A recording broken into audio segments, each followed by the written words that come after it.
یەکەم تاقمێکین، یەکەم ئومەتێکین، یەکەم کۆمەڵێکین بەسەر پردی سیراتا تێ ئەپەڕین. ئومەتی محەممەد صلی الله عليه وسلم کۆتایی ئومەتەکانە و ئاخر ئومەتە، بەڵام بەسەر پردی سیراتدا یەکەم ئومەتەکە تێ ئەپەڕێت. خۆشبەختی و بەختەوەری و سەرفرازی بۆ ئەو کەسە بێت لەگەڵ پێغەمبەری خوادا صلی الله عليه وسلم دەپەڕێتەوە. بەختەوەری بۆ کەسێک بێت هاوڕێی پێغەمبەری خۆشەویستە صلی الله عليه وسلم، هاوڕێی ئیمامی ئەبوبەکر و ئیمامی عومەر و ئیمامی عوسمانە،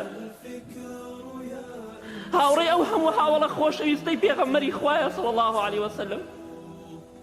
زۆر دەترسین ئەوانە لە قیامەتدا لەبیرینەوە بەهۆی تاوان و خراپەی خۆمانەوە، زۆر بترسینەوەی لە ڕۆژی قیامەتدا نە خودای پەروەردگار ببینین نە پێغەمبەری خۆشەویست صلی الله عليه وسلم، نە ئەو هەموو سەحابە بەڕێزە، نە ئەو هەموو پیا و چاک و زانا بەڕێزە کە ئێمە ڕەحمەتیان بۆ دەنێرین.